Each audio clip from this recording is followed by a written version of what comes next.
మంచిది. దేవుని బిడ్డలకి నా హృదయపూర్వక వందనాలు. మరి ఈ విధంగా మనం కలుసుకోవటం చాలా సంతోషంగా ఉన్నది. మధ్యాహ్న సమయంలో మనము ఆదికాండము అనే గ్రంథాన్ని మనము కొద్దిసేపు ధ్యానం చేశాము. ఈరోజు నిర్గమకాండము అనే గ్రంథాన్ని మనం ధ్యానం చేద్దాం. హల్లెలూయా. చాలా ఇంపార్టెంటు, చాలా ఇంట్రెస్టింగ్గా ఉంటుంది. మరి నిర్గమకాండము, ఆదికాండం గురించి మనం విన్నాము. అన్ని మొదలే ఉంటుంది. దాంట్లో మనిషి యొక్క పాపము, తర్వాత పతనము, తర్వాత దేవుని యొక్క ప్రేమ, ఆదరణ. ఒక మనిషి దేవుణ్ణి నమ్మితే, ఒక మనిషి దేవుని మీద విశ్వాసం పెడితే, మరి దేవుడు ఆ వ్యక్తిని ఎలా కాపాడుతాడు, తన వంశాన్ని ఎలా కాపాడుతాడు, దేవుడు ప్రతి వ్యక్తిని ఎందుకు కోరుకుంటాడు, మనకి ఆదికాండము అనే గ్రంథంలో మనకి తెలియజేయబడ్డది. ఇప్పుడు మనము నిర్గమకాండము అనే గ్రంథంలో వచ్చాము. చాలా ఇంపార్టెంట్ గ్రంథము. నిర్గమ, ఎక్సోడస్ అని ఇంగ్లీష్లో అంటారు. ఈ గ్రంథానికి నిర్గమకాండము అనే పేరు ఎందుకు వచ్చిందంటే, ఇజ్రాయెల్ ప్రజల విమోచన గురించి ఈ గ్రంథంలో రాయబడ్డది. అంత విమోచననే ఉంటుంది. అంటే దేవుడు తన జాతి ప్రజల్ని ఎలా విడుదల చేస్తాడు అనేది ఈ గ్రంథంలో మనకి కనిపిస్తుంది. మీరందరూ కూడా ఒక విషయం ప్రార్థన చేయాలి. ఆ ప్రార్థన ఏంది అని అంటే, మీ జీవితం మొత్తంలో ఒకసారన్నా ఇజ్రాయెల్ దేశానికి వెళ్ళి రావాలి. ఇజ్రాయెల్ దేశము, జోర్డాన్ దేశం, యోర్దాను దేశము, ఇజ్రాయెల్ దేశము, ఐగుప్తు దేశం 50,000 అయితే పోయి రావచ్చు. పాస్పోర్టు, వీసా అంతా దాంట్లోనే అయిపోతుంది. అప్పుడైతే 50,000 ఉండే పోయిన సంవత్సరం వరకు. ఇప్పుడు ఇంకో 5,000, 10,000 పెంచి ఉండొచ్చు. కానీ జీవితంలో ఒక్కసారైనా మనము చూడవలసిన ప్రాంతాలు అక్కడ ఉంటాయి. ఫ్లైట్లో ఇక్కడ నుంచి వెళ్ళిన తర్వాత వాళ్ళు బస్లో తీసుకొని వెళ్తారు. 100 బైబిల్ ట్రైనింగ్ చేస్తే, ఒక్కసారి ఇజ్రాయెల్ దేశానికి విజిట్ చేస్తే, 100 బైబిల్ ట్రైనింగ్ చేస్తే ఎంత నాలెడ్జ్ వస్తుందో, ఇజ్రాయెల్ దేశానికి వెళ్తే అంత నాలెడ్జ్ వస్తుంది. ఆశ్చర్యపోతాం అన్నమాట. దానికి సంబంధించిన యూట్యూబ్ వీడియోస్ కూడా ఉంటాయి, మీరు ఫాలో అవ్వచ్చు, చూడవచ్చు. చాలా విశ్వాసం పెరుగుతుంది. అయితే ఈ నిర్గమకాండంలో దేవుడు 40 సంవత్సరాలు ఇజ్రాయెల్ ప్రజల్ని నడిపిస్తాడు. చాలామంది ఉంటారు, వారిని అందరినీ దేవుడు నడిపిస్తూ ఉంటాడు, దేవుడు పోషిస్తూ ఉంటాడు. 40 సంవత్సరాలు పోషించాడు. అంత అరణ్యం ఉంటుంది, వాటర్ కూడా పెద్దగా దొరకదు. తర్వాత అంతమందికి ఫుడ్ కావాలంటే కూడా చాలా కష్టం. కానీ దేవుడు ఏర్పాటు చేశాడు. చుట్టూ మొత్తం అరణ్యమే ఉంటుంది, చెట్లు కూడా సరిగ్గా ఉండవు. ఏదో కొంచెం దగ్గర వాటర్ వస్తూ ఉంటుంది. చాలా బాగుంటుంది. యూట్యూబ్లో మనకి కనిపిస్తూ ఉంటుంది. అదంతా పెద్ద చరిత్ర అన్నమాట. హల్లెలూయా. అయితే మనం అవి చూస్తూ ఉంటే ఆశ్చర్యం అనిపిస్తుంది.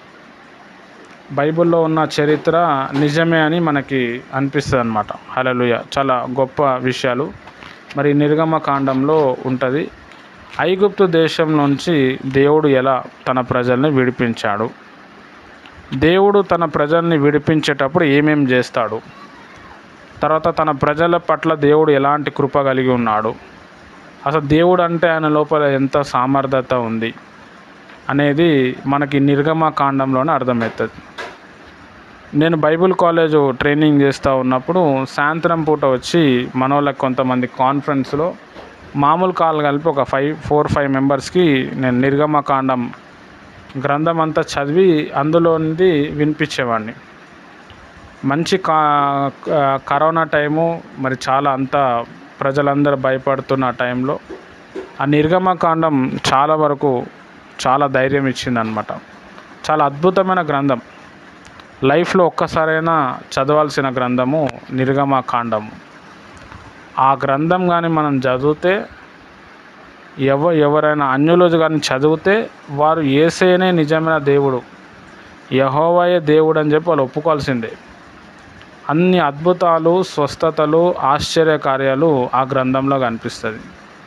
ఆదికాండంలో దేవుని యొక్క ప్రేమ, దేవుని యొక్క కృప, దేవుడు ఒక మనిషితో ఎట్లా మాట్లాడిండు, శత్రువులతో కూడా దేవుడు కలలో మాట్లాడి తన ప్రజల్ని ఎలా కాపాడిండు, ఇది మనకి ఆది కాండంలో కనిపిస్తే, నిర్గమకాండంలో అద్భుతాలు, స్వస్థతలు అనేటివి కనిపిస్తాయి. అంటే కర్ర పాముగా అవ్వటము, నీళ్ళు రక్తంగా మారటం. ప్రపంచంలో అన్నిటికంటే పెద్ద నది ఏదైనా ఉంది అంటే నైలు నది అన్నమాట. నైలు నది అనేది పెద్దది. మన ఇండియాలో గంగమ్మ తల్లిని ఎలా అయితే మన పూర్వీకులు ఎట్లయితే ఆరాధిస్తారో దేవతగా, గోదావరి నదిని కూడా గోదావరి తల్లి అని చెప్పి ఎట్లయితే ఆరాధిస్తారో, ఐగుప్తు ప్రజలు నైలు నదిని ఒక దేవుడుగా వాళ్ళు మొక్కుతూ ఉంటారు. వాళ్ళు చేసుకున్న విగ్రహాలన్నీ కూడా ఆ నైలు నదిలో పోయి కడుగుతూ ఉంటాడు. నైలు నదికి ఒక దేవుడుగా వాళ్ళు పూజిస్తూ ఉంటారు. నైలు నది ఉండటం బట్టి ఐగుప్తు దేశం అనేది ఫామ్ అయింది. ఎక్కువ జ్ఞానం ఎక్కడ ఉంటుందంటే నది దగ్గర, సముద్రం దగ్గరనే జ్ఞానం ఎక్కువ ఉంటుంది. ఎక్కువ డెవలప్మెంట్ ఎక్కడవుతుందంటే నదుల దగ్గరనే అవుతుంది. ఆంధ్ర, తెలంగాణ మనం చూసుకుంటే, తెలంగాణ ఇప్పటికి కూడా కొన్ని ప్రాంతాలు వెనుకబడే ఉంటాయి. ఆంధ్ర చాలా వరకు గోదావరి డిస్టిక్ ఇటు వైజాగ్ వరకు డెవలప్ అయ్యే ఏరియా ఉంటుంది. చాలామంది చదువుకొని ఉంటారు. దానికి కారణం ఏంటంటే ఆంధ్రలో ఆ గోదావరి నది అనేది వెళ్ళింది, తెలంగాణ మీదకెళ్ళే వెళ్తుంది. అక్కడున్న ప్రాంతాలు కొంచెము ఎడ్యుకేట్ అయినాయి, మిగతావన్నీ ఎండిపోయినాయి. ఎక్కడైతే నీళ్ళ ప్రవాహం అనేది ఉంటుందో అక్కడ జ్ఞానం ఉంటుంది, అక్కడ వర్తక బిజినెస్ ఉంటుంది, తర్వాత అన్నీ అక్కడే ఉంటాయి.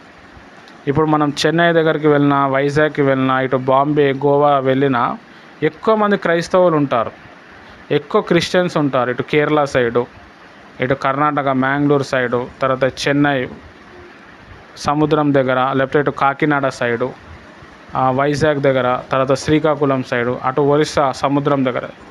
ఎందుకు అట్లా క్రైస్తవులు ఉంటారు అని అంటే, చాలామంది మిషనరీస్ సముద్రం మార్గంలోకి వెళ్ళి వచ్చి అక్కడ సేవ చేసి అక్కడ నుంచి ఇల్లులు కట్టుకోవటం, మళ్ళీ పెళ్ళిళ్ళు చేసుకోవటం, మళ్ళీ వాళ్ళ వంశాన్ని పెంచడం అంతా అక్కడ నుంచే చేస్తారు. అట్లనే ఇక్కడ నైలు నదిలో కూడా గొప్ప అద్భుతాలు అనేటివి జరిగినాయి. మరి మోషే భక్తుడు ప్రార్థన చేసినప్పుడు నీళ్లు రక్తంగా మారిపోయింది. నది మొత్తమే రక్తంగా మారుతుంది, మామూలు విషయం కాదు అది. ఎవ్వడు చేయలేడు, ఏ దేవుడు చేయలేడు, ఏ దేవత చేయలేడు. అంటే దేవుడు ఐగుప్తు ప్రజల దేవతల మీద తీర్పు తీర్చిండు అనమాట. నేను ఎంత గొప్పనో చూపించటానికి 7 రోజుల వరకు ప్రజలందరూ కూడా స్నానం చేయకుండా ఉండిపోయారు. నైలు నది మొత్తం ఎర్రగా మారిపోయింది, రక్తము కంపు, మాంసము కంపు వాసన వస్తూ ఉంది. తర్వాత ఎవరైనా వాళ్ళు వాటర్ తాగుదామంటే ఆ వాటర్ కూడా ఎర్రగా మారిపోయినాయి, ముక్కి వాసన వస్తుంది, చాలా భయంకరం. ఒక మనిషి చచ్చిపోతే ఎట్లా భయంకరమైన వాసన. స్నానం చేద్దామంటే స్నానం చేసే వాటర్ కూడా ఏమైపోయిందంటే ఎర్రగా మారిపోయింది. ఐగుప్తు ప్రజలు 7 రోజులు చాలా భయంకరమైన తెగులు అనుభవిస్తారు. ఫస్ట్ తెగులు అనమాట అది. తర్వాత మళ్ళీ ప్రార్థన చేస్తే మళ్ళీ నీళ్ళని దేవుడు మామూలుగా మార్చేస్తాడు. హల్లెలూయా. చాలా ఇంపార్టెంట్. పాత నిబంధనలో యెహోవా దేవుడు నైలు నదిని ఎర్రగా మారుస్తే, కొత్త నిబంధనలో నీళ్ళని ద్రాక్షరసంగా మారింది. ఇది చాలా చిన్న ఎసెట్, అది చాలా పెద్ద ఎసెట్. దేవుడికి ఏదైనా సాధ్యమే. ఇట్లా చాలా విషయాలు ఉన్నాయి. 10 తెగుళ్ళని ఉంటాయి. అందులో లాస్ట్ చివరి తెగులని ఒకటి ఉంటుంది. ఇంట్లో ఉన్న పెద్ద కొడుకు చచ్చిపోతాడు. జంతువులు ఉంటే ఆ జంతువుల్లో పుట్టిన ఫస్ట్ తొలిచూలు ఏదైతే ఉందో అది కూడా చచ్చిపోతుంది. హల్లెలూయా. అంటే చూడండి దేవుని ఒక గొప్ప కార్యము. కరోనా వచ్చినప్పుడు మనం టీవీలలో వాళ్ళు చనిపోయారు, వీళ్ళు చనిపోయారు అని చేస్తే మనం చాలా భయపడ్డాం. ఇలాంటి దినము, ఇలాంటి లోకం ఎప్పుడు చూడలేదని మనకు అనిపిస్తుంది. కరోనా కంటే భయంకరమైన డేంజర్ సిచ్యువేషన్ ఐగుప్తులో జరిగింది. ప్రతి ఇంట్లో శవం ఉందంట, కానీ ఇజ్రాయెల్ ప్రజల్లో ఎవరు చచ్చిపోలేదు. హల్లెలూయా. దేవుడు వాళ్ళని కాపాడాడు. ఒకటే దేశంలో 2 దేశాలు కలిసి ఉన్నాయి. ఐగుప్తు అనే దేశం ల్యాండ్లో ఐగుప్తు ప్రజలు ఉన్నారు, ఇజ్రాయెల్ ప్రజలు కూడా ఉన్నారు. ఇజ్రాయెల్ ప్రజల్లో ఎవరు చనిపోలేదు. ఐగుప్తు ప్రజల్లో రాజు వాళ్ళ పెద్ద కొడుకు, రాజు దగ్గర ఉన్న పని మనిషి వాళ్ళ పెద్ద కొడుకు, వాళ్ళ జంతువుల్లో తొలుచులు ఏదైతే ఉందో ఫస్ట్ పుట్టిన జంతువు మగ జంతువు అవి కూడా చచ్చిపోయినాయి. హల్లెలూయా. అట్లా 10 తెగుళ్ళు వచ్చినాయి, చాలా భయంకరం. ఇవన్నీ కూడా మనం నిర్గమకాండం చదివితేనే తెలుస్తుంది. సేమ్ మోషే భక్తుడు ఎలా అయితే అద్భుతాలు చేసిండో ఐగుప్తు దేశంలో ఉన్న మాంత్రికులు కూడా అలాంటి అద్భుతాలు స్వస్థతలు చేశారు. 3-4 తెగులు వరకు చేసి వాళ్ళు ఆపిర్రు. తర్వాత ఇది దేవుని యొక్క హస్తము, మేము చేయలేమని చెప్పి ఆ రాజు ముందర చేతులు ఎత్తేసారు. హల్లెలూయా. ప్రపంచంలో ఒకే ఒక్కడు మోషే అనే భక్తుడు మొత్తం దేశాన్ని మొత్తం భయపెట్టించేసాడు. ఒకే ఒక్కడు అనమాట. ఒకే ఒక్కడు సముద్రాన్ని చీల్చిండు. ఒకే ఒక్కడు నీళ్ళని రక్తంగా మార్చేసిండు. ఒకే ఒక్కడు ఆ దేశం మొత్తంలో కూడా కప్పలతో నింపేసిండు. ఎక్కడ చూసినా కప్పలే. అదన్నీ తెగులు అనమాట.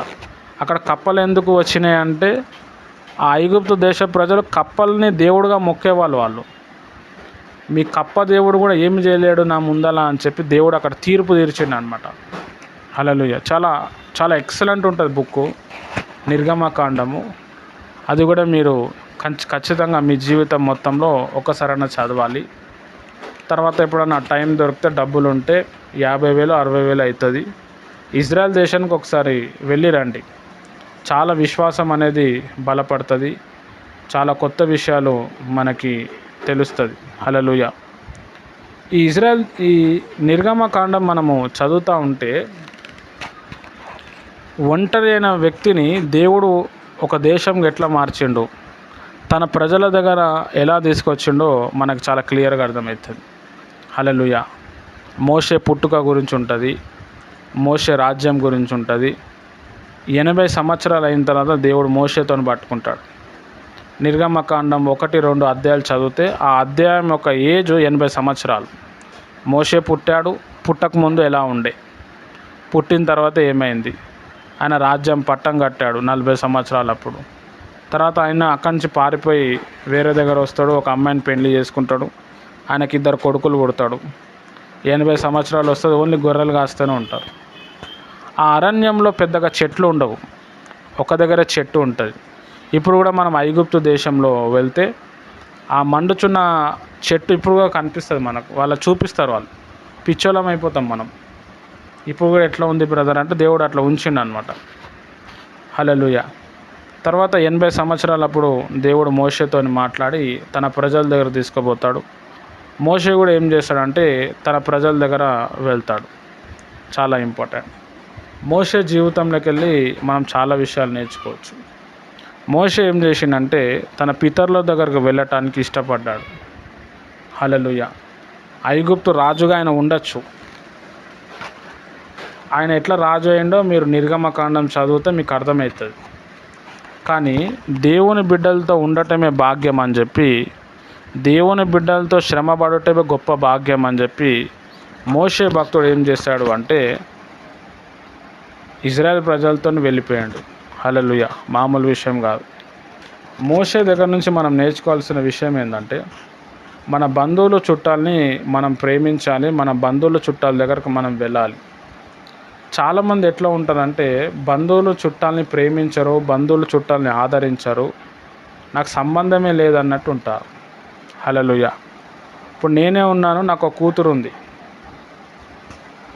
మా అమ్మ వాళ్ళ సైడ్ బంధువులు ఉన్నారు, తర్వాత మా నాన్న వాళ్ళ సైడ్ బంధువులు ఉన్నారు, మా భార్య సైడ్ కూడా బంధువులు ఉన్నారు. 3 రకాల బంధువులు ఉన్నారు. నేను కలవాల్సి వస్తుంది, ఎందుకంటే నాకు కూతురు ఉంది. నా కూతురు పెద్దగా అవుతుంది, లేకపోతే నా కూతురికి పెళ్లి చేయాల్సి వస్తుంది, వాళ్ళతో కలవాల్సి వస్తుంది, వాళ్ళతో తినాల్సి వస్తుంది, వాళ్ళతో పక్కన పడుకోవాల్సి వస్తుంది. తర్వాత నాకు ఒక కొడుకు ఉన్నాడు, ఆ కొడుకుకి పెళ్లి చేయాలన్నా పిలవాలన్నా వాళ్ళ దగ్గరకు నేను వెళ్ళాల్సి వస్తుంది. హల్లెలూయా. చాలా ఇంపార్టెంట్. చాలామందికి అసలు బంధువుల దగ్గర పోరు, చుట్టాల దగ్గర పోరు, మాకు సంబంధమే లేదంటారు. అది చాలా తప్పు. అది క్రైస్తవునిగా చాలా తప్పు. మోషే ఏం చేసిండంటే దేవుని దగ్గరికి వెళ్ళి శక్తి పొందుకొని తన ప్రజల్ని బాగు చేసిండు, ప్రజల్ని బానిసత్వం నుంచి విడిపించిండు. ఒక క్రైస్తవుడు మోషే లెక్క దేవుని నమ్ముకున్న తర్వాత దేవుని ఒక శక్తి పొందుకొని బంధువుల్ని చుట్టాలని ప్రభువులో నడిపియాలి. వారికున్న బంధకాలకి తెంపివేయాలి. అది నిజమైన దేవుని బిడ్డ యొక్క లక్షణం. చాలామంది ఇవి చేయరు. ఉద్యోగం బిజినెస్ అని తిరుగుతుంటారు. హాలిడేస్ వస్తే ఫ్రెండ్స్ దగ్గరికి వెళ్ళరు, ఫ్యామిలీ దగ్గరికి వెళ్ళరు. అక్క చెల్లెలు అన్నదమ్ములు ఉంటే మాటలు ఉండవు, ఏముండదు.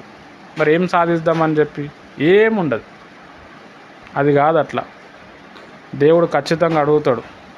మనకి 2 రకాల బంధువులు ఉంటారు, రక్త సంబంధికులు. ఒకరేమో రక్త సంబంధికులు, మన బంధువులు, చుట్టాలు. ఇంకొకరు యేసయ్య రక్తం ద్వారా మనకైన వాళ్ళు, సంఘస్థులు. వాళ్ళు కూడా మన బంధువులు, చుట్టాలు.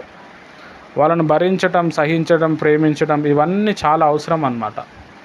చాలామంది క్రిస్టియన్స్లో మీరు చూడండి, మేము యేసుప్రభువుని నమ్ముకున్నాము, మేమందరిని వదిలేసినామని చెప్పి పెద్ద ఏదో గొప్పగా చెప్పుకుంటారు. మరి నువ్వు ఏం సాధించినట్టు?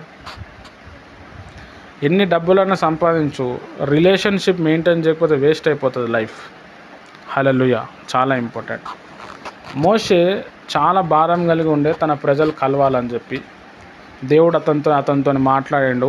దేవుడు అతన్ని మాట్లాడితే సరే ప్రభా వెళ్తా అని చెప్పి తన జాతి ప్రజల్ని రక్షించడానికి తను వెళ్ళిండు 80 సంవత్సరాల తర్వాత. హల్లెలూయా. మామూలు విషయం కాదు. వాళ్ళందరినీ కలుసుకున్నాడు, ఎన్నో మాట్లాడుకుర్రు. అరే సేమ్ నువ్వు మా నాన్న లెక్కనే ఉన్నావు, లేకపోతే మా బాబాయ్ లెక్క ఉన్నావు. మోషే లాంటి ఫేస్ కట్ చాలామందికి కనబడ్డది అక్కడ. వాళ్ళందరూ కలిశారు.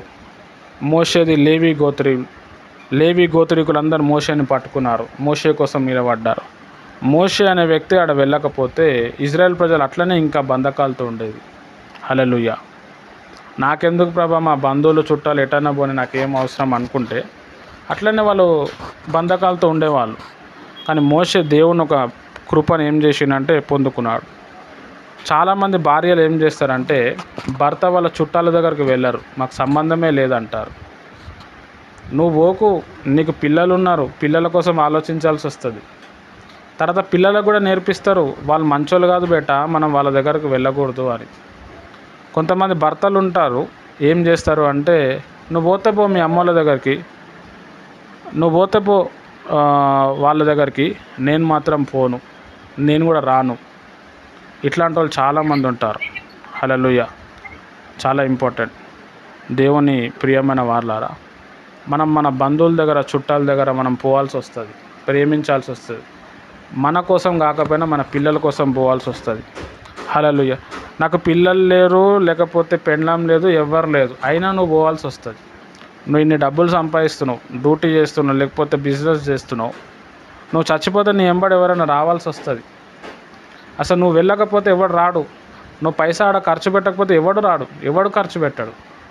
బైబిల్లో చాలా క్లియర్గా ఏమని ఉంటుందంటే మనం ఏ కొలతతో కొలుస్తామో మనకు కూడా అదే మెజర్మెంట్తో కొలుస్తారంట. హల్లెలూయా. చాలా ఇంపార్టెంట్. మోషే భక్తుడు ఏం చేసిండంటే తన బంధువుల కోసం, చుట్టాల కోసం పోయాడు. ఆయన ఒంటరిగానే పోయాడు, కానీ దేవుడు తన ప్రజల్ని, తన భార్య, పిల్లల్ని మళ్ళీ అక్కడ కలిపిండు. చాలా ఇంపార్టెంట్. మనం కూడా దేవుని ప్రియమైన వారలారా, క్రైస్తవులైన మనం ఏం చేయాలంటే ప్రతిరోజు ప్రార్థనలో ఉంటూ మన బంధువులు, చుట్టాలని మనం కలవాలి, వాళ్ళని ప్రేమించాలి, వాళ్ళని ఆదరించాలి. వాళ్ళు మన గుండెలో గుణపాలు గుచ్చి ఉండొచ్చు, మనకు వేదన ఇచ్చి ఉండొచ్చు, వాళ్ళు మనం చంపాలని చూసి ఉండొచ్చు, కానీ మన పని ఏంటంటే ప్రేమించటం. హల్లెలూయా. ఇదే యేసు ప్రభు మనకి చెప్పాడు. మోషే భక్తుడు ప్రాబ్లం అయినా కానీ, అక్కడ రాజు చంపేస్తాడేమో అన్నా కానీ దేవుని మాటకు లోబడి ఏం చేసిండంటే వెళ్ళిపోతే రాజే షేక్ అయిపోయింది అక్కడ. హల్లెలూయా. అంటే దేవుని మాట విని మనం ముందడుగు వేసినప్పుడు అప్పుడు దేవుడు విజయం ఇస్తాడు. అప్పటి వరకు విజయం ఇయ్యడు. అప్పుడు సిట్యువేషన్ అంతా రిస్కే ఉంటుంది, అంతే ఏదేదో ఉంటుంది. ఉంటే ఉంటామో లేకపోతే ఊడిపోతాం అన్నట్టే ఉంటుంది. కానీ దేవుని మాటకు లోబడి మనం కానీ అడుగు వేయగలిగితే లైఫే చేంజ్ అయిపోతుంది. మనం మన పిల్లల కోసం మనం బ్రతకాల్సి వస్తుంది. ఇప్పుడు నాకే ఆడపిల్ల ఉంది, ఆమె కోసం మా బంధువుల దగ్గర, చుట్టాల దగ్గర నేను పోవాల్సి వస్తుంది. నేను పోకపోతే ఇంకెవరు పోతారు? నేను మా పిల్లలకి దారి చూపించకపోతే ఇంకెవడు చూపిస్తాడు? చాలా ఇంపార్టెంట్. పిల్లలకు ఓన్లీ చదివించి ఓన్లీ దేవుడు ప్రేయర్ అంటే కాదు. ఫ్యామిలీ రిలేషన్షిప్స్ చూపించాలి వాళ్ళకి, వాళ్ళతో కూర్చోబెట్టాలి. మన ఇంట్లో ఎవరైనా పెద్దోళ్ళు ఉంటే వాళ్ళతో పాటు కూర్చోవాలి. మామలు అత్తలు ఉంటే వాళ్ళతో కొద్దిసేపు మాట్లాడాలి.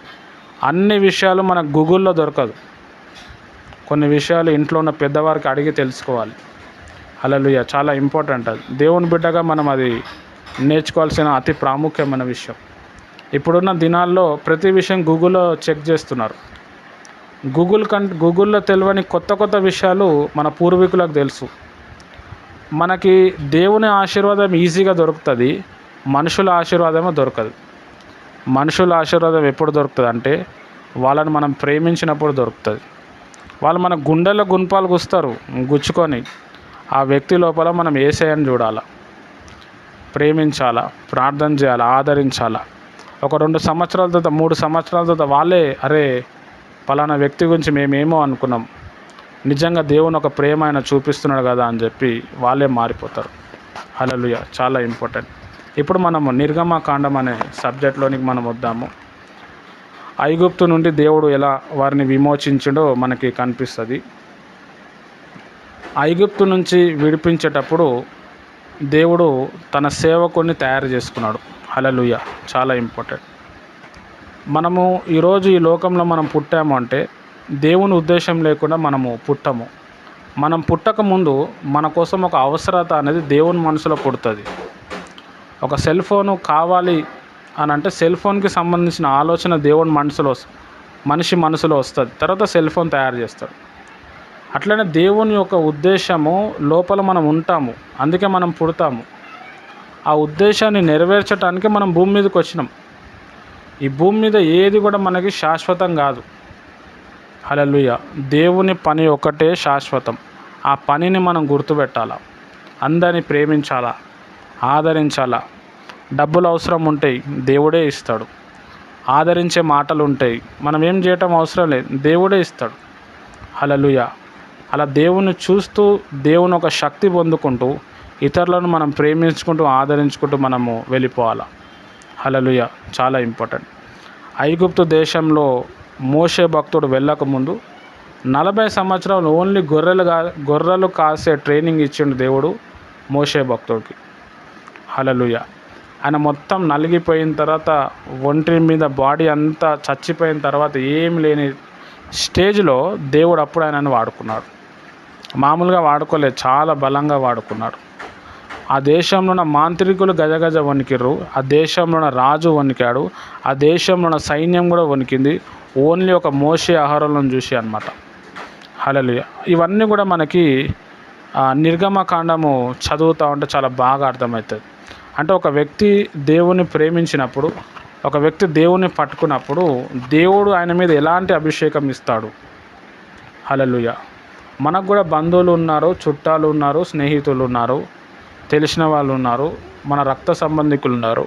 ఎప్పుడైనా మన జిందగీలో వారి కోసం మనం ప్రేయర్ చేసినామా, వారి కోసం మనం ఏమైనా చేసినామా ఒకసారి మనం ఆలోచించాలి. మోషే లైఫ్ నుంచి మనం నేర్చుకోవాల్సిన విషయం. హల్లెలూయా, మరి మనం ఏం చేస్తున్నాం? ప్రేయర్ చేయాలి బ్రదర్. ఏం ప్రేయర్ చేయాలంటే వీళ్ళందరి కోసం ప్రేయర్ చేయాలి. వాళ్ళ పిల్లలే మన పిల్లలు. మనకేమన్నా అయితే వాళ్ళే వచ్చేది, మన కోసం ఏడ్చేది వాళ్ళే. వాళ్ళ కోసం కూడా మనం ప్రేయర్ చేయకపోతే ఏముంటుంది? కొంతమంది ఎట్లుంటారంటే మనం పోయినప్పుడల్లా డబ్బులు అడుగుతారు. వాళ్ళ దగ్గర ఉండవు కాబట్టి వాళ్ళకి అడుగుతారు. మన దగ్గర ఉంటే ఇస్తాం, లేకపోతే లేదు. లేదంటే మనం కూడా ఖాళీ చేతులు లేపుతాం. హల్లెలూయా, అన్ని డబ్బులతోటే కావు, కొన్ని మనం టైంతో కూడా అవుతాయి అన్నమాట. డబ్బుల చేత కొనలేనిది ఏంటి అంటే మన టైం, మన ప్రేమ అన్నమాట. అది మోషే భక్తుడు తన లైఫ్లో జరిగించుకుంటూ వచ్చాడు. హల్లెలూయా. తర్వాత ఇజ్రాయెల్ ప్రజల్ని దేవుడు ఐగుప్తు నుంచి ఎలా రక్షించాడో నిర్గమకాండంలో మనకి కనిపిస్తుంది. తర్వాత దేవుని యొక్క మాటలు మనకి కనిపిస్తుంది. ఫస్ట్ దేవుడు మోషే దగ్గరకు వచ్చినప్పుడు నేను అబ్రహాము, ఇస్సాకు, యాకోబుల దేవుణ్ణి అని పరిచయం చేసుకున్నాడు. మోషే, నువ్వు నిలబడుతున్న స్థలం అతి పరిశుద్ధమైన స్థలం, నీ చెప్పులు విప్పి కూర్చొని మాట విను అంటే మోషే చెప్పులు పక్కన పడేసి మోకరించి వింటూ ఉంటాడు. అప్పుడు ఆయన వయసు 80 సంవత్సరాల మీద ఉంటుంది. 80 సంవత్సరాలు అంటే సమాధి స్టేజ్కి చాలా దగ్గరగా ఉన్న వ్యక్తి. దేవుడు చెప్పంగా సరే ప్రభా నేను వెళ్తా అని చెప్పి దేవుని ఆశ తీర్చడానికి ఆయన ఏం చేసిండంటే వెళ్ళిపోయాడు. హల్లెలూయా. చాలా ఇంపార్టెంట్. మన జీవితంలో మన బంధువులు ఎంతోమంది ఉంటారు, మన రక్త సంబంధికులు ఎంతోమంది ఉంటారు. మనకు దేవుడు దొరికిండు, వాళ్ళకు దేవుడు దొరకలేడు. వాళ్ళ కోసము మన లైఫ్ని మనం ఒక్కొక్కసారి మార్చుకోవాల్సి వస్తుంది. వాళ్ళ కోసం మన లైఫ్ త్యాగం చేయాల్సి వస్తుంది. హల్లెలూయా. సేవ చేయాలి అంటే సేవలో ఫస్ట్ ఉండాల్సింది త్యాగం. త్యాగం లేకుండా సేవ ముందుకు పోదు, సేవనే జరగదు, సేవ ఫలించదు. హల్లెలూయా. చాలా ఇంపార్టెంట్. తన దేశ ప్రజలను, తన జాతి ప్రజలను రక్షించడానికి మోషే లైఫే సాక్రిఫైస్ చేసిండు. హల్లెలూయా. చాలా ఇంపార్టెంట్. ఎర్లీ మార్నింగ్ లేచి ఏడ్చుకుంటూ ప్రార్థన చేసేటోడు, మామూలు విషయం కాదు. మోషే ఎందుకు టెన్షన్ పడుతున్నావు నాకు చెప్పు అనేటోడు. దేవా ఇట్లా జరుగుతుందంటే దేవుడు ఆయనకు చెప్పేటోడు. మన బంధువులు, మన చుట్టాలు మారాలి అంటే మనం దేవుని దగ్గరికి వెళ్ళి వాయిస్ వినాలి. ప్రభా వాళ్ళని ఎలా మార్చాలి ప్రభా అని మనం అడగాలి. ప్రభా ఈరోజు నన్ను పుట్టించినావు కదా, వాళ్ళని మనం ఇక్కడ చేర్చినావు కదా, నేను ఏం చేయాలి? మనము అన్ఎక్స్పెక్టెడ్గా ఎవరినో పెళ్లి చేసుకొని వాళ్ళ లైఫ్లో మనం పోము. ఒకరిని పెళ్లి చేసుకున్నాము అంటే చాలా పెద్ద రీజన్ ఉంటుంది దానికి. ఎప్పుడో దేవుడు మనం పుట్టకముందే, అసలు ఈ భూమి పుట్టకముందే ఆలోచించుకుంటాడు మన గురించి. టైం వచ్చినప్పుడు ఒక అమ్మాయినో ఒక అబ్బాయినో మనం పెళ్లి చేసుకుంటాం. వారందరినీ మార్చే బాధ్యత, వారందరినీ ఆదరించే బాధ్యత, వారందరినీ దేవుణ్ణి తీసుకొచ్చే బాధ్యత, వారందరినీ సత్యంలో తీసుకొచ్చే బాధ్యత మనదే. మోషే అరే ఈ బాధ్యత అంతా నాదే కాబట్టి ఆయన హ్యాపీగా పడుకోలేడు, కానీ రాత్రింబగలు దేవుని స్తుతిస్తూ వచ్చాడు. ఆ ప్రజలు ఇంకా సతాయిస్తే కొండ మీదకి వెళ్ళి 40 రోజులు 40 రాత్రులు ఉపవాస ప్రార్థన చేశాడు. అప్పుడు దొరికింది ఆయనకు ఆదికాండం, అప్పుడు దొరికింది ఆయనకు నిర్గమకాండం, అప్పుడు దొరికింది ఆయనకు లేవికాండం.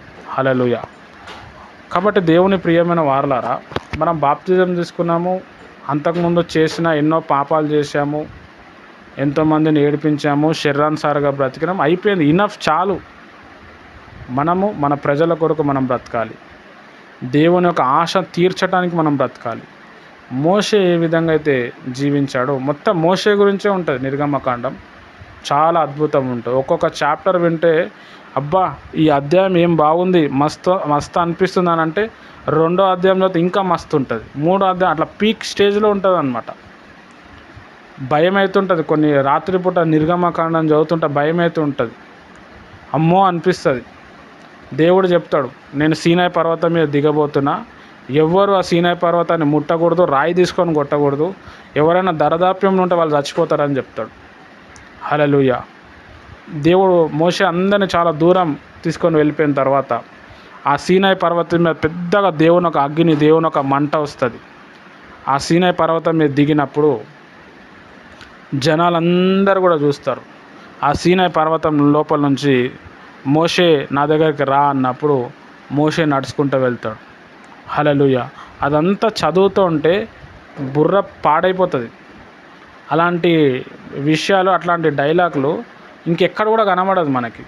బైబిల్ మొత్తంలో కనబడదు, నిర్గమకాండంలోనే కనబడుతుంది.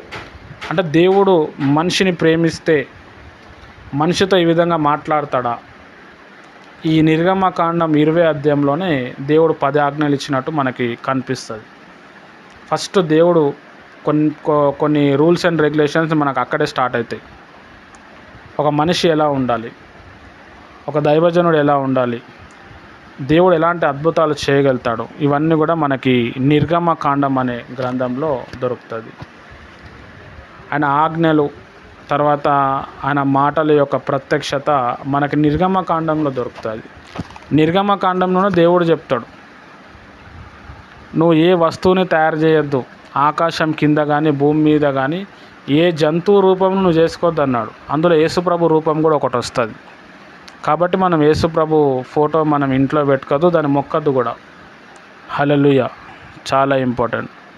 తర్వాత ఇజ్రాయెల్ ప్రజలు మరి దేవునితో ఎలా రెస్పాండ్ అయ్యారు అనేది కూడా మనకి నిర్గమకాండంలో దొరుకుతుంది. చాలా ఇంపార్టెంట్. నిర్గమకాండంలో మోషే లైఫ్ స్టైల్లో ఎలా అయితే జరిగిందో సేమ్ యేసుప్రభు లైఫ్ స్టైల్లోనే జరుగుతాయి. మోషేకి యేసుప్రభుకి చాలా దగ్గర పోలికలు ఉంటాయి. హల్లెలూయా. మరి మోషే పుట్టినప్పుడు చాలామంది అబ్బాయిల్ని చంపేసారు, చిన్నపిల్లల్ని. యేసు ప్రభు పుట్టినప్పుడు కూడా చాలామంది అబ్బాయిల్ని చంపేశారు. మోషే ధర్మశాస్త్రం తీసుకొస్తే యేసయ్య కృప అనేది తీసుకొని వచ్చాడు. హల్లెలూయా. మోషే తన ప్రజల కోసం ప్రాకులాడితే దేవుడు కూడా తన జాతి ప్రజల కోసమే పాకులాడినట్టు మనకి బైబిల్లో కనిపిస్తుంది. హల్లెలూయా.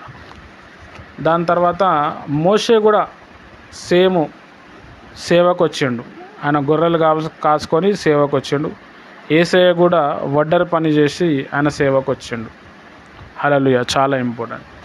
డీజెస్ దినకరన్ గారు పరలోక రాజ్యం పోతే వారు మోషేని చూసిండు, యేసు ప్రభుని చూసిండు.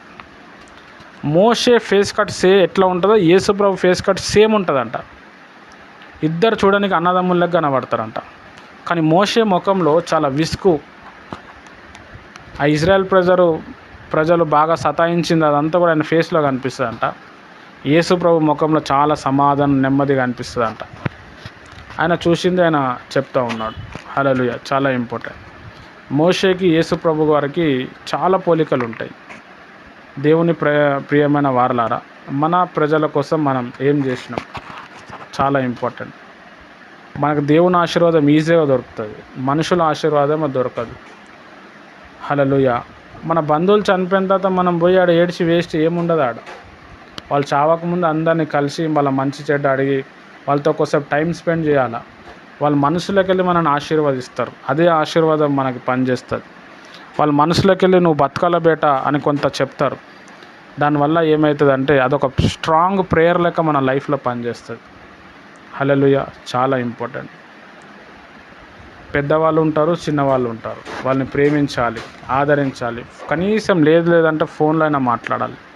మన బంధువులు, చుట్టాలు, మన ఇంటి పేరుతో ఉన్నవారు వాళ్ళకి ఫోన్లలో మాట్లాడినా, లేకపోతే ఏదైనా ఫంక్షన్ మీటింగ్కి వెళ్ళినా కానీ చాలా సంతోషపడతారు.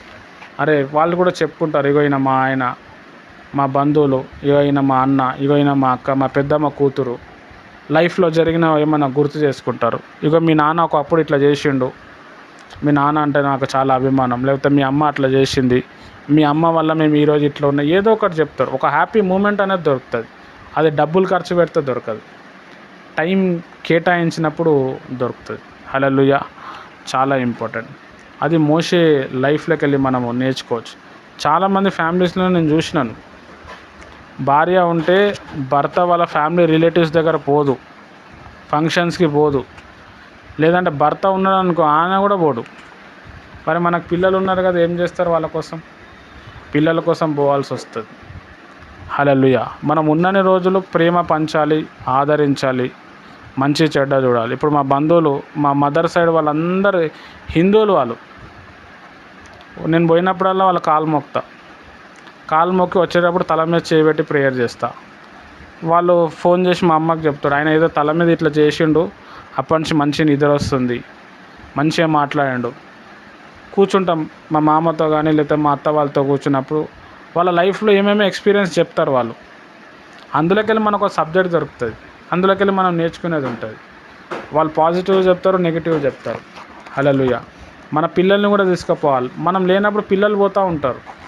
చాలా ఇంపార్టెంట్. మా మదర్ వాళ్ళ ఫ్యామిలీ మొత్తంని ఓన్లీ నేను ఒక్కనే కనెక్ట్ చేసినాను. మా మదర్కి మొత్తం 9 మెంబర్స్, బ్రదర్స్, సిస్టర్సు. ఒక 2-3 మహారాష్ట్ర నాగ్పూర్లో ఉంటారు, ఒకరేమో హైదరాబాద్లో ఉంటారు. డిగ్రీ అయిపోయిన తర్వాత మా పెద్దమ్మని ఆమెకు 3 కూతుర్లు, క్యాన్సర్తో చనిపోయింది ఆమె. 3 కూతుర్లు వాళ్ళని కలవడానికి హైదరాబాద్ నుంచి నాగ్పూర్ వరకు నైట్ అంతా ట్రైన్లో నిలబడి పోయినాను. వాళ్ళు చాలా ప్రేమించారు, చాలా ఆదరించారు, మంచిగా మాట్లాడారు. అప్పుడు మళ్ళీ మా పెద్దమ్మని ఇంటికి తీసుకొచ్చాను. అట్లా అప్పుడప్పుడు ప్రేయర్ చేసేవాడిని. వాళ్ళ ఊరికి వెళ్ళి అక్కడ కూడా కొంతమందికి వాక్యం చెప్పేటోడిని. మా పెద్దమ్మ క్యాన్సర్ వస్తే ఆమె లాస్ట్కి ప్రార్థన చేసి చనిపోయింది ఆమె. నా నమ్మకం ఆమె పరలోక రాజ్యం పోయింది. ఆమె చనిపోకముందు మా అమ్మ ఉన్నది. పెళ్ళైనప్పటి నుంచి ఎప్పుడు మా అమ్మ లేదు, ఆమె చనిపోయే టైంలో ఉన్నది. ఎవ్వరు వస్తలేరు, ఆమె క్యాన్సర్ వచ్చిందని భయంతో 2 కళ్ళు క్లోజ్ అయిపోయినాయి. మొత్తం రోమింగ్ క్యాన్సర్ వచ్చింది, బ్రెస్ట్ క్యాన్సర్ వచ్చింది, 4 క్యాన్సర్లో 4-5 అంటుకున్నాయి ఆమెకి. మా అమ్మ వచ్చిందని చెప్పి ఇట్లా చూసింది, కళ్ళు మూసేసింది అంతే. మా అమ్మ ఆడనే ఉండే, చనిపోయినప్పుడు నీళ్ళు వేసింది, చనిపోకముందు ఒక్కోసేపు మాట్లాడింది, ప్రేయర్ చేసింది. ఆమె కూడా ప్రేయర్ పలికింది. హల్లెలూయా. చనిపోయింది, దేవుని రాజ్యానికి వెళ్ళిపోయింది. అదే చనిపోయిన తర్వాత మా అమ్మగారు పోయి ఉంటే ఏముంటుండే. లైఫ్ లాంగ్ చెప్పుకుంటారు, మా మా అమ్మకి బాగాలేనప్పుడు ఎవ్వరు రాలేదు, ఇగో మీ అమ్మ వచ్చింది. హల్లెలూయా. చాలా వాళ్ళ జీవితాంతం మా అక్క వాళ్ళు చెప్పుకుంటారు, వాళ్ళ పిల్లలకు చెప్పుకుంటారు. వాళ్ళ పిల్లల ముందర మా స్టేజ్ పెరుగుతుంది. మా పిల్లలు వచ్చినప్పుడు మా పిల్లలు కూడా చెప్పుకుంటారు. చాలా ఇంపార్టెంట్. ఇప్పుడు మా నాన్న వాళ్ళ ఫ్యామిలీ మెంబర్స్ దగ్గర వెళ్తున్నాము, వెళ్ళాల్సి వస్తుంది, పైసలు ఖర్చు పెట్టాల్సి వస్తుంది. ఎందుకంటే రిలేషన్షిప్ మనం మెయింటైన్ చేయాలి. నేను ఇంటికి పెద్ద కొడుకుని, నేను వెళ్ళటం వల్ల ఏమవుతుందంటే మా ఫాదర్ లెవెల్ పెరుగుతుంది. నేను పోకుండా నాది నేను చూసుకుంటే వాళ్ళు ఫీల్ అయిపోతారు. ఫాదర్ లెవెల్ పెరగాలి అంటే మనం అందరితో కలవాల్సి వస్తుంది. మన పిల్లలు ఉంటారు, వాళ్ళని కూడా అందరితో కలపాల్సి వస్తుంది. అప్పుడే మనకు ఆశీర్వాదం వస్తుంది. అది దేవుడు కోరుకుంటున్నాడు. సైతానేమో వాళ్ళు నీకు అట్లా అన్నారు, నువ్వు పోతే నీకు ఆడ పైసలు అడగాల్సి వస్తుంది, పైసలు ఖర్చు పెట్టాల్సి వస్తుంది, నువ్వు పోతే నీకు ఏదో ఒకటి అంటే ఇట్లా చెప్పి సైతాను మనల్ని విరగొడుతుంది. కానీ దేవుడు ఏం చేస్తాడు అంటే వెళ్ళు, కలువు, భరించు అని చెప్తుండు. భరించటం, సహించడం మనం నేర్చుకోవాలి. మోషే లైఫ్లో అదే జరిగింది. దేవుడు ఇజ్రాయెల్ ప్రజలను ఎలా అయితే భరించిండో మోషే కూడా అట్లనే భరించిండు, సహించిండు. చాలా బాధపడ్డాడు, చివరి వరకు నిలబడ్డాడు. అందుకే మోషే గురించి దేవుడు చెప్పే మాట ఏంటంటే, నా ఇల్లంతటిలో మోషే నమ్మకస్తుడుగా ఉన్నాడు అంటున్నాడు. ప్రపంచం అనే ఇల్లులో మోషే ఒక పనివాడుగా అన్నిటికీ ఆయన ఏం చేసిండంటే భరించిండు అనమాట. కాబట్టి ఇది మనం మోషే భక్తుని దగ్గర నుంచి మనం నేర్చుకోవాల్సిన అతి ప్రాముఖ్యమైన విషయం. ఇప్పుడు మనం నిర్గమకాండం చూద్దాము. నిర్గమకాండంలో మరియు అనే మొదటి పదంలో హెబ్రీ భాషలో ఈ పుస్తకము ప్రారంభమైనది. ఈ పుస్తకము ఆది కాండము 2 ఒకే రచయిత రాసి ఉన్నాడు కనుక ఒకదాని వెంబడి ఇంకొకటి చేర్చబడి ఉన్నవి. ఆది కాండంలో రాయబడిన చరిత్రకు కొనసాగింపే ఈ నిర్గమకాండము. అంటే మోషే రాసేటప్పుడు 5 పుస్తకాలు రాయలేడు, అంతా రాసుకుంటూ వెళ్ళిపోయాడు ఆయన. వచనాలు కూడా రాయలేదు. 1వ వచనం, 1వ అధ్యాయం, 2వ వచనం, 1వ అధ్యాయం ఈడ నుంచి ఈడ ఉండాలా అని చెప్పి రాయలేదు ఆయన. రాసుకుంటూ లెటర్ రాసేటట్టు రాసుకుంటూ వెళ్ళిపోయాడు దేవుడు ఏది చెప్తే. కొన్ని సంవత్సరాల తర్వాత దాన్ని మార్చిర్రు, బుక్స్గా దాన్ని డివైడ్ చేసారు, అధ్యాయాలుగా డివైడ్ చేసారు, తర్వాత వచనాలుగా డివైడ్ చేసారు. అందరికీ, ప్రపంచంలో ఉన్న వారందరికీ అర్థం అవ్వాలి, అందరికీ యూనిక్ ఉండాలని చెప్పి ఈ వచనాల కాన్సెప్ట్ తీసుకొని వచ్చారు. హల్లెలూయా. యాకోబు పిల్లలు వారి పేర్లు, ఐగుప్తుకు వెళ్ళిన ఇశ్రాయేలు గోత్ర వంశవాళి సంఖ్య, యోసేపు మరణం గురించి ప్రస్తావన ఈ నిర్గమకాండంలో కనిపిస్తుంది మనకి. ఆది కాండం లాస్ట్లో ఏమవుతుందంటే మరి యూసేపు అనే భక్తుడు యాకోబుని తన అన్నదమ్ములందరినీ ఇక్కడ వచ్చేయమని చెప్తాడు. హల్లెలూయా. తర్వాత యూసేపు చనిపోతాడు. ఇశ్రాయేల్ ప్రజలు అక్కడే పెరిగిపోతారు, పెద్దగా అయిపోతారు, పెద్ద వంశం, దేశంగా ఫామ్ అవుతుంది. అదంతా కూడా మనకి నిర్గమకాండంలో తెలుస్తుంది. ఇవన్నీ మనం చదివినప్పుడే చరిత్ర మనకి తెలుస్తూ ఉంటుంది. ఎవరి వంశం ఏంది, దేవుడు ఒక వంశాన్ని ఎలా పెంచుకుంటూ వచ్చాడు, ఒక వంశాన్ని ఎలా కాపాడుకుంటూ వచ్చాడు, మనము మన వంశాన్ని కాపాడుకోవటానికి మనల్ని మనం ఎలా కాపాడుకోవాలి, ఇది బైబిల్ చదివినప్పుడే అర్థమవుతుంది. ఇది మనం చదవకుండా మనం ఓన్లీ ప్రేయర్ చేసి భాషలు మాట్లాడితే వర్కౌట్ కాదు. ఇది చదివితేనే దేవుడు ఎంత నమ్మకంగా పనిచేసిండో అర్థమవుతుంది, దేవుని ఒక మనసు తెలుస్తుంది. ఇప్పుడు ఈ నిర్గమకాండంలో 10 తెగుళ్ళ గురించి ఉంటుంది. నీళ్లను రక్తంగా మారుట, ఇది 7వ అధ్యాయంలో కనిపిస్తుంది. మళ్ళీ ఫరో హృదయాన్ని దేవుడు దాన్ని ఇంకా కఠినపరుస్తూ ఉంటాడు. దేవుడే హృదయాన్ని కఠినపరుస్తుండని చెప్పి నిర్గమకాండంలో ఉంటుంది. అంటే దేవుడు హృదయాన్ని కఠినపరుస్తాడు అంటే కఠినపరుస్తాడు, అదే అర్థం చేసుకోవాలి మనం. కొంతమందికి ఎట్లుంటుందంటే దేవుడు చాలా మంచోడు, దేవుడు అంతా మంచిగా చేస్తాడు అనుకుంటాడు. దేవుడు డబల్ గేమ్ ఆడుతుంటాడు. ఇక్కడేమో నీళ్ళని రక్తంగా మారుస్తాడు, అక్కడేమో మళ్ళీ ఆయన హృదయాన్ని కఠినపరుస్తాడు. ఒక మనిషి హృదయాన్ని కంట్రోల్ చేసేది ఎవరు అంటే దేవుడు. మరి దేవుడు ఎందుకు బ్రదర్ కఠినపరిచిండు అని అంటే, దేవుని యొక్క గొప్ప గొప్ప అద్భుతాలు ఇంకా చూడటానికి దేవుడు ఆయన హృదయాన్ని కఠినపరిచిండు. ఆయన మొత్తం డల్ అయిపోయి సరే అని వెళ్ళిపోతే మన అద్భుతాలు కనబడవు కదా, చరిత్రలో నిలబడదు కదా. అన్ని దేశంలో ఉన్న దేశాలు తెలుసుకోవాలి, ప్రపంచంలో ఉన్న వ్యక్తులందరూ తెలుసుకోవాలని దేవుడు ఫరో హృదయాన్ని కఠినపరుస్తున్నాడు. మళ్ళీ వచ్చి మోషేతో మాట్లాడుతున్నాడు, మళ్ళీ సవాల్ ఇసిరేస్తున్నాడు, మళ్ళీ కఠినపరుస్తున్నాడు, మళ్ళీ లూజ్ చేస్తున్నాడు. అది ఓన్లీ బైబిల్లోనే మనకు కనబడుతుంది. హల్లెలూయా. తర్వాత 8వ అధ్యాయంలో కప్పలు, దేవునికి ప్రార్థించిన తర్వాత కప్పలు తొలగించమని ప్రార్థన చేయటము. అక్కడ కప్పలను ఎందుకు కనిపించినాయి అంటే, ఐగుప్తు ప్రజలు కప్పలను దేవునిగా దేవతగా పూజిస్తారు వాళ్ళు. సేమ్ మన ఇండియాలో పశువులని, ఆవుని కూడా ఎలా అయితే దేవుడుగా దేవతగా, లేకపోతే ఒక కోతిని, లేకపోతే ఒక పులిని దేవతగా పూజిస్తారు. సేమ్ ఐగుప్తు ప్రజలు కూడా అన్య దేవతలకు ఎక్కువ పూజిస్తారు, ప్రార్థిస్తారు, రక్తం చిందిస్తారు, అన్నీ చేస్తారు. అక్కడ ఏమీ లేదు, నేనే దేవుడిని నిరూపించుకోవటానికి ఆ కప్పల మీద, పేళ్ళ మీద, ఈగల మీద, పశువుల మీద, తర్వాత మిడతల మీద దేవుడు తీర్పు తీర్చినట్టు అనిపిస్తుంది. తర్వాత 10వ అధ్యాయంలో కటిక చీకటి అని చెప్పి ఒకటి వస్తుంది అన్నమాట. మొత్తం 3 రోజులు దేశమే మొత్తం చీకట్లో వెళ్ళిపోతుంది. ఎవ్వడు చేయలేడు ఆ పని, దేవుడు ఒక్కడే చేసాడు.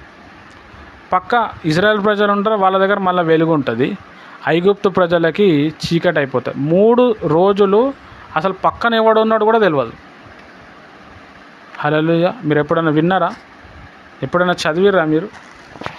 ప్రకటన గ్రంథంలో ఉన్న డైలాగులు కాదు, ఇక్కడ ఫస్ట్ ఇది నేర్చుకోండి, చాలా ఇంపార్టెంట్.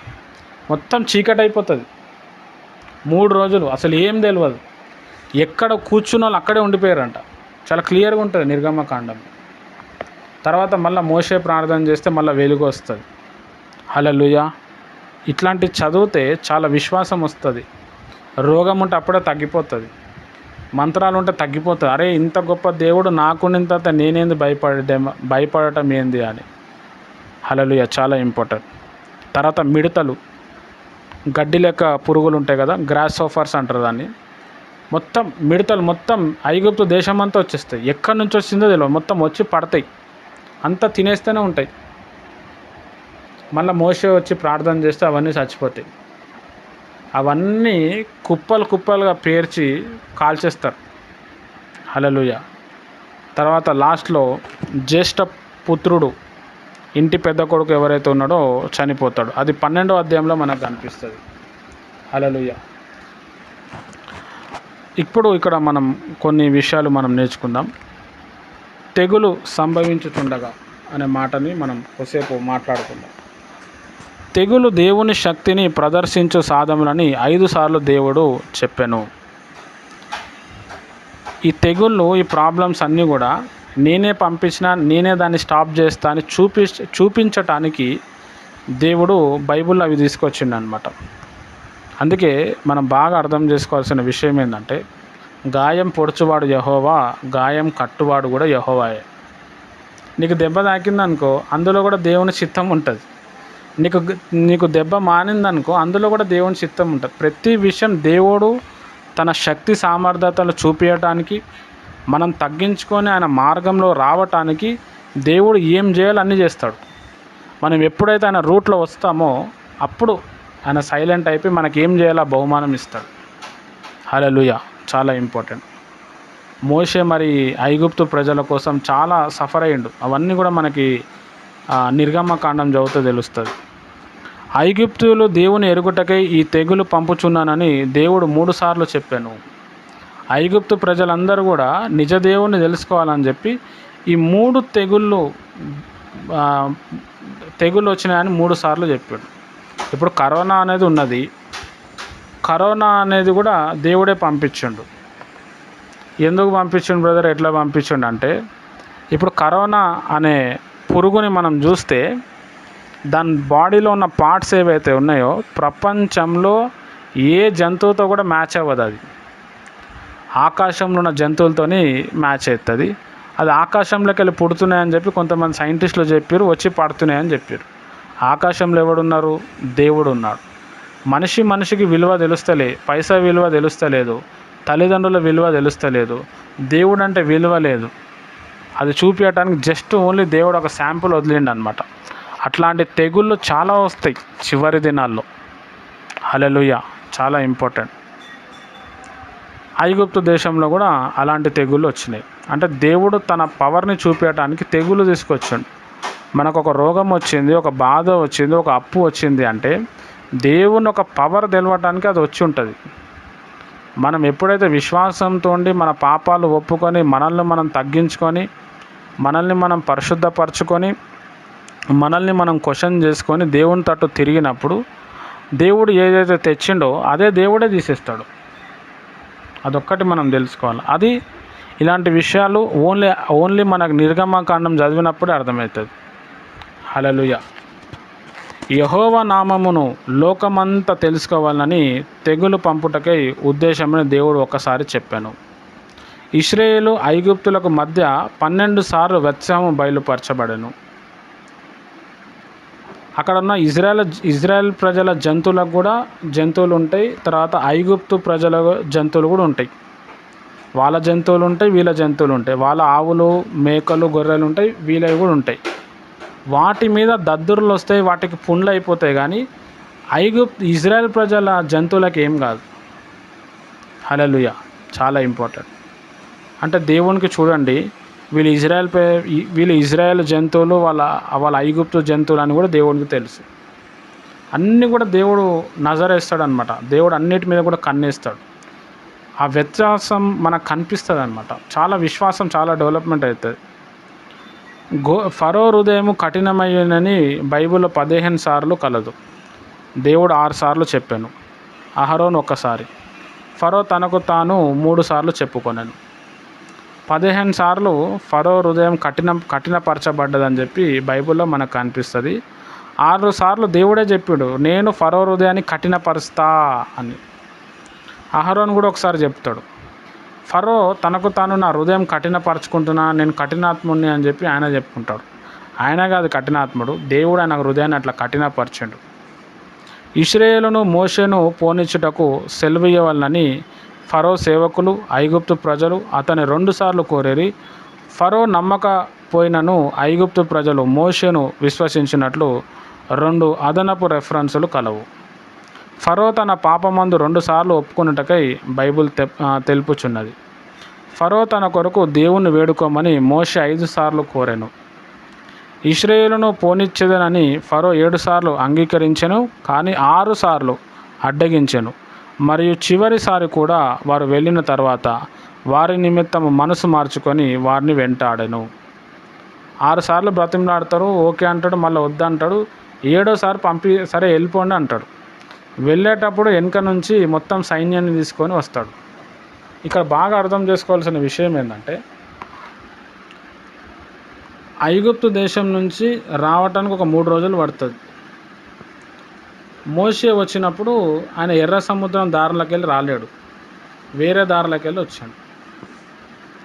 మోషే ఇజ్రాయెల్ ప్రజల్ని తీసుకుపోయేటప్పుడు దేవుడే కావాలని చెప్పి ఎర్ర సముద్రం మార్గంలో తీసుకొస్తాడు. హలో, నేను మళ్ళీ చెప్తా ఈ మాట. మోషే ఇజ్రాయెల్ ప్రజల్ని ఎర్ర సముద్రం మార్గంలోకి వెళ్ళి తీసుకురాడు. మోషే ఐగుప్తు దేశానికి వచ్చేటప్పుడు వేరే రూట్లో వస్తాడు. దేవుడు కావాలని చెప్పి మోషేని, ఇజ్రాయెల్ ప్రజల్ని ఎర్ర సముద్రం దగ్గరికి తీసుకొస్తాడు. తీసుకొచ్చిన తర్వాత వెనుక నుంచి శత్రువులందరూ వస్తారు. ఏముండదు ఆడ. ముందల సముద్రం, వెనుక శత్రువులు, వాళ్ళు చంపనీకి వస్తుంటారు. మునిగిపోదామా, సముద్రంలో వెళ్తే మునిగిపోతాం. ఎర్ర సముద్రం అంటే అదేం ఎర్రగా ఉండదు, ఆ సముద్రం పేరు ఎర్ర సముద్రం అంతే. అప్పుడు అక్కడున్న ఐగుప్తు ప్రజలు ఏం చేస్తారంటే మోషే మీద ఇజ్రాయెల్ ప్రజలు మోషే మీద ఏడుస్తారు. అసలు ఐగుప్తు దేశంలో సమాధులు లేవా, మమ్మల్ని ఈడ తెచ్చినావు అని చెప్పి కౌంటర్ వేస్తాడు. మోషే బాగా ఏడుచుకుంటా ప్రేయర్ చేస్తాడు. అప్పుడు దేవుడు అంటాడు, మోషే ఎందుకు ఏడుస్తున్నావు, ఎందుకు బీపీ వేయించుకుంటున్నావు, నీ చేతిలో కర్ర ఉంది, ఆ కర్ర తీసుకొని కొట్టు సముద్రంలో 3 సార్లు అంటాడు. 3 సార్లు కొట్టంగానే సముద్రం చీలుతుంది. సముద్రం చీలి 2గా చీలి మధ్యలోకి వెళ్ళి పొడి నేల వస్తుంది. ఎవ్వడు తీసుకురాలేడు. ఇప్పుడు ఒక నది ఉందనుకోండి, నదిని మనం ఇట్లా చేత్తో చీలిస్తే పచ్చి నేల వస్తుంది, పొడి నేల రాదు. మొత్తం దేవుడు సముద్రాన్ని ఇట్లా చీల్చినప్పుడు, ఆయన 3 సార్లు ఇట్లా కొట్టినప్పుడు ఫుల్ భయంకరమైన గాలి వస్తుంది. ఆ గాలి వచ్చి సముద్రము 2గా చీలుతుంది. చీలినప్పుడు సముద్రం ఒక గోడగా నిలబడిపోతుంది, ఒక సైడ్ ఒక గోడగా నిలబడుతుంది. మధ్యలోకి వెళ్ళి ఎండిన నేల తయారవుతుంది. హల్లెలూయా. ప్రపంచంలో ఎవడు చేయలేడు అట్లా, దేవుడు ఒక్కడే చేయగలిగాడు. ఆయన దేవుడు కాబట్టే చేయగలుగుతాడు. తన బిడ్డల్ని కాపాడుకోవటానికి తాను ఏమైనా చేయగలుగుతాడు. హల్లెలూయా. తర్వాత వాళ్ళందరూ వెళ్ళిపోతారు. ఇజ్రాయెల్ ప్రజలు కూడా, ఐగుప్తు ప్రజలు కూడా వచ్చేస్తారు. తర్వాత మోషే మళ్ళీ ప్రార్థన చేసి కర్ర తీసుకొని కొట్టంగానే ఆ సముద్రం అంతా లెవెల్ అయిపోతుంది. ఐగుప్తు సైన్యం అంతా కూడా ఒక్కటే సెకండ్లో మొత్తం, ఒక యుద్ధం చేయలేదు ఏమి, మొత్తం సముద్రంలో మునిగిపోతారు. బైబిల్లో రాశారు, అది అయిపోయింది. కొన్ని సంవత్సరాల తర్వాత రాన్ వైట్ అనే ఒక దైవజనుడు ఎర్ర సముద్రం దగ్గరికి వెళ్ళి అసలు నిజంగా ఐగుప్తు ప్రజలు ఆ సముద్రంలో మునిగిరా లేదా చూద్దామని చెప్పి ఆ సముద్రంలో సిలిండర్లు అంతా పెట్టుకొని లోపల దిగిండు. సముద్రం లోపల వరకు వెళ్ళిండు. వెళ్తే ఆయనకి రథచక్రాలు, కత్తులు, తర్వాత మనిషి యొక్క బోన్స్, ఎముకలు, గుర్రం యొక్క ఎముకలు ఆయనకు దొరికినాయి. ఇప్పుడు కూడా అది మ్యూజియంలో ఉంటుంది. మనం గూగుల్లో, యూట్యూబ్లో కొడితే దొరుకుతుంది. రథ చక్రాలు దానికి బూజు పట్టినట్టు మనకి ఆ ఫొటోస్లో కనిపిస్తుంది. ఆయన చెప్పిండు బైబిల్లో ఉన్నది నిజమే అని చెప్పి. హల్లెలూయా. చాలా ఇంపార్టెంట్. సముద్రమే దేవుడు పాయలు చేసిండు తన ప్రజల కోసం. ఏమైనా చేయగలుగుతాడు ఆయన. హల్లెలూయా. ఇవన్నీ మనం చదివి దేవుణ్ణి అడగాల, ప్రభా నువ్వు సముద్రాన్ని చీల్చినావు కదా, మరి నా సమస్య ఎట్లుంది, నేనేం చేయాలని. మా పరిచర్యలో ఫస్ట్ మేము హల్లెలూయా స్తుతి మహిమ పాట పాడతాం ఎప్పుడైనా కానీ. హల్లెలూయా స్తుతి మహిమ అనే పాట చాలా పవర్ఫుల్ పాట అన్నమాట. చాలా పవర్ఫుల్ పాట. యెహోవా యేసు 2 కనిపిస్తాడు అందులో. ఆ పాట పాడినప్పుడు దేవునికి ఇజ్రాయెల్ ప్రజలను ఎట్లా విడిపించినో గుర్తొస్తూ ఉంటుంది. ఆ పాట పాడుతూ ఇజ్రాయెల్ ప్రజలు కానాను దేశానికి వెళ్ళారు.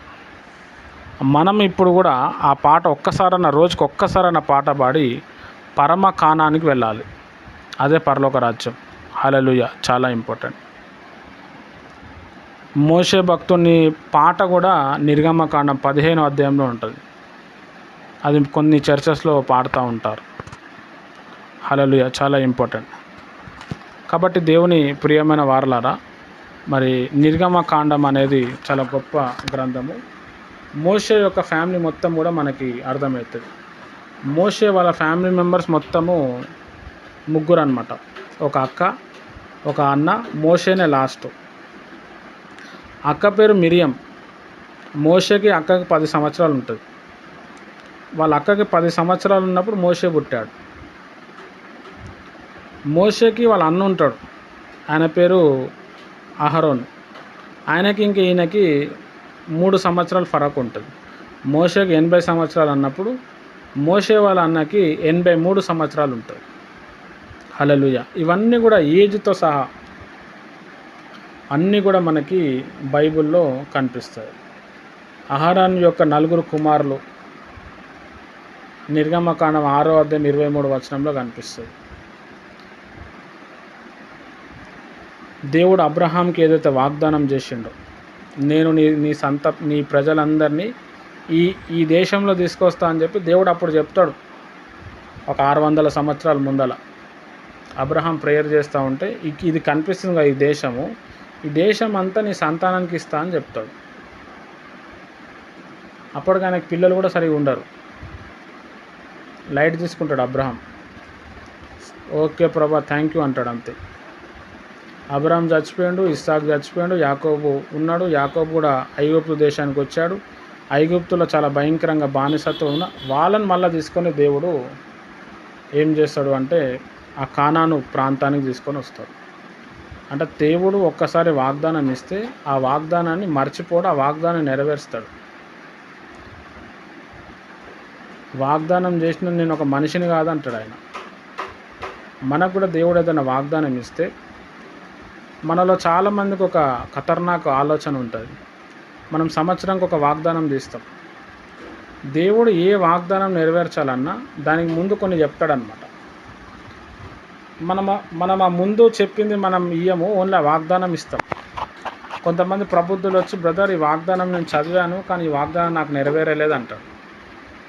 వాగ్దానానికి ముందు దేవుడు కొన్ని చెప్తాడు, అవి చేయాలి, అవి చేస్తేనే ఆ వాగ్దానం ఓపెన్ అవుతుంది. బాగా అర్థం చేసుకోవాలి.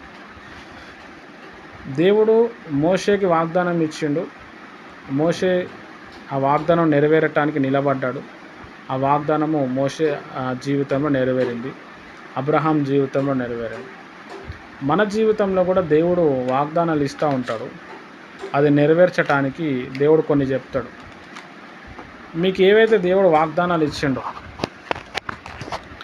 మీ సంవత్సరం వాగ్దానం ప్రామిస్ కార్డు ఉంటుంది కదా, దానికి ముందు ఒక 2-3 వచనాలు చదవాలి, వెనక 2-3 వచనాలు చదవాలి. అందులో కొంచెం మ్యాటర్ ఉంటుంది, దాన్ని ఫాలో అవ్వాలి. ఫాలో అయినప్పుడు ఆ వాగ్దానం మన లైఫ్లో నెరవేరుతుంది. సింపుల్. అది ఫాలో అవ్వకుండా నెరవేరదు మన లైఫ్లో. చాలా ఇంపార్టెంట్. కాబట్టి ఈరోజు మనము నిర్గమకాండము అనే గ్రంథాన్ని మనము ధ్యానం చేశాము.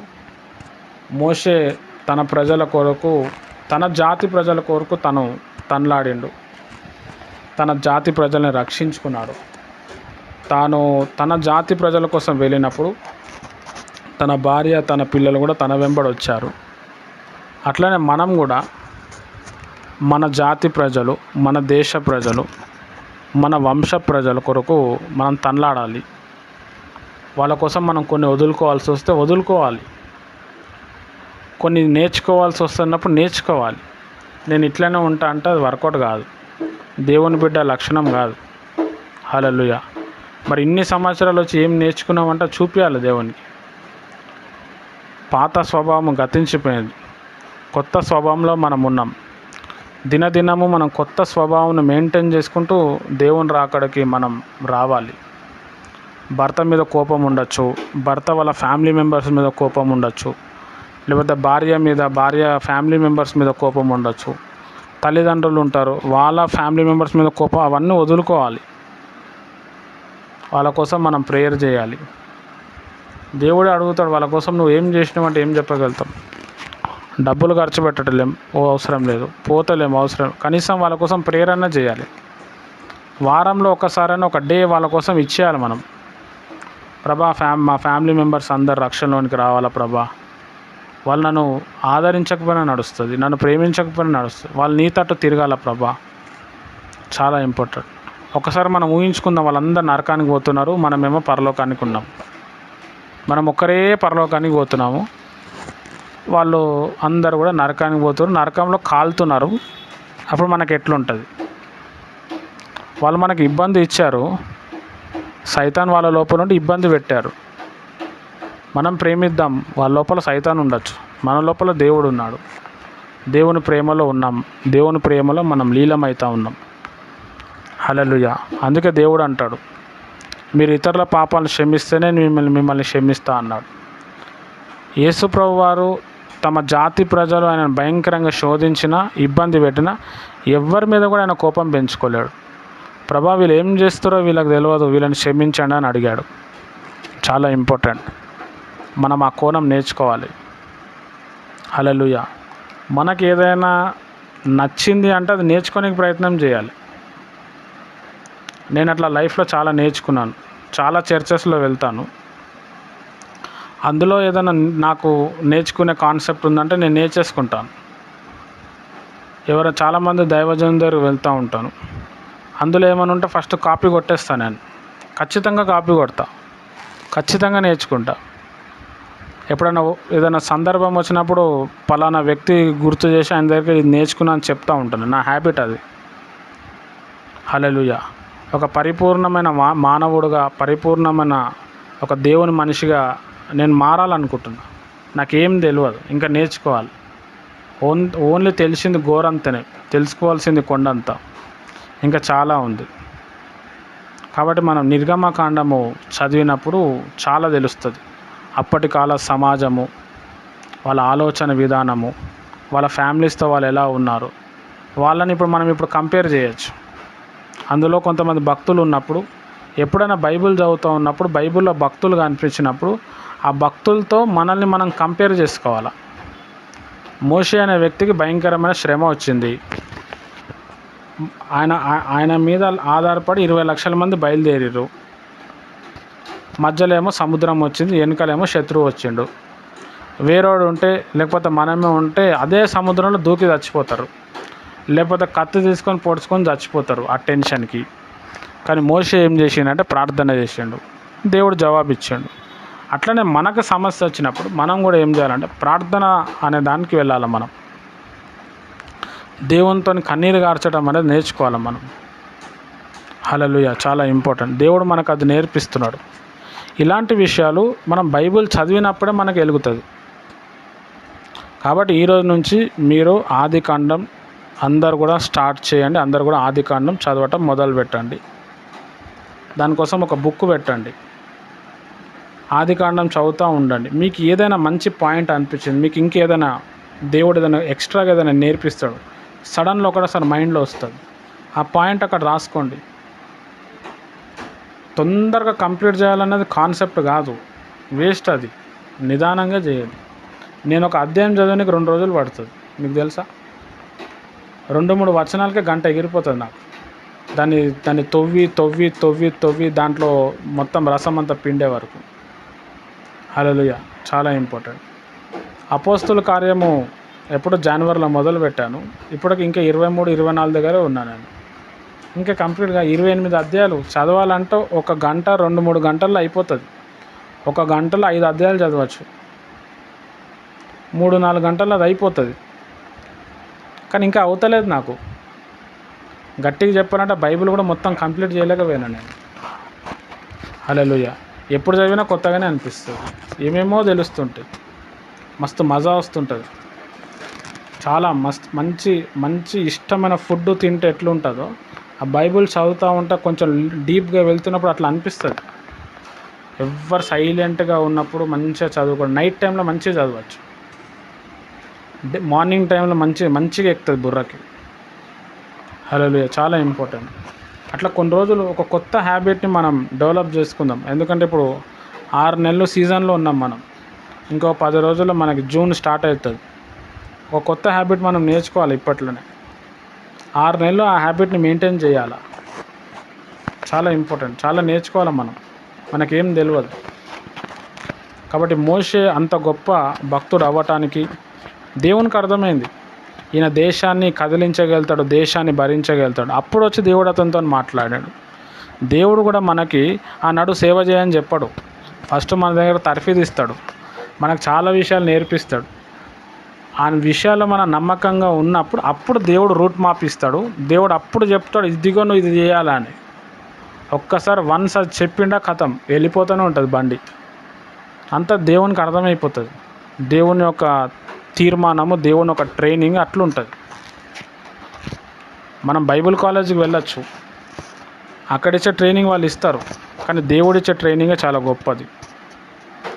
వాళ్ళు జస్ట్ ఓన్లీ రూట్ మ్యాప్ చూపిస్తారు, ఒక ప్లాట్ఫామ్ చూపిస్తారు. ఇప్పుడు నేను ఈరోజు ఇక్కడ వాక్యం చెప్తున్నాను, ఇది ఒక ప్లాట్ఫామ్ అంతే, ఇదే చేయాలని లేదు. దేవుడు మీకు ఇవ్వాల్సిన కోణం ఇస్తాడు, మీకు నేర్పించాల్సింది నేర్పించేస్తాడు. అది నేర్చుకునే మనసు మనకు ఉండాలి. నేర్చుకుంటే మనం ముందుకు వెళ్ళిపోనికి ప్రయత్నం చేయాలి. ప్రతి భక్తుల్లో మనల్ని మనం చూసుకోవాలి. నేనైతే ఏం చేస్తుండే అనేది రావాలా మనకి. మోషే అయితే అది చేసిండు, ఆయన తరం వరకు ఆయన సేవ చేసిండు. నా తరం వరకు నేను ఏం చేస్తున్నా, నా లైఫ్ ఎట్లుంది, నా మాటలు ఎట్లున్నాయి, నా డ్రెస్సింగ్ స్టైల్ ఎట్లుంది, నేను ఏం ఆలోచిస్తున్నా, ఎంత టైం దేంతో నేను స్పెండ్ చేస్తున్నా, ఇవన్నీ కూడా మనం తీసుకోవాలి. సీరియస్నెస్ రావాలా, అప్పుడే లైఫ్ చేంజ్ అవుతుంది. అప్పుడే మనని కొంతమంది వెంబడిస్తారు. అప్పుడే దేవుని కొరకు మనం రోషం కలిగి జీవించగలుగుతాం. మంచిది, దేవుడి మాటలు దీవించును గాక. ఆమేన్. ప్రార్థన చేసుకుందాం.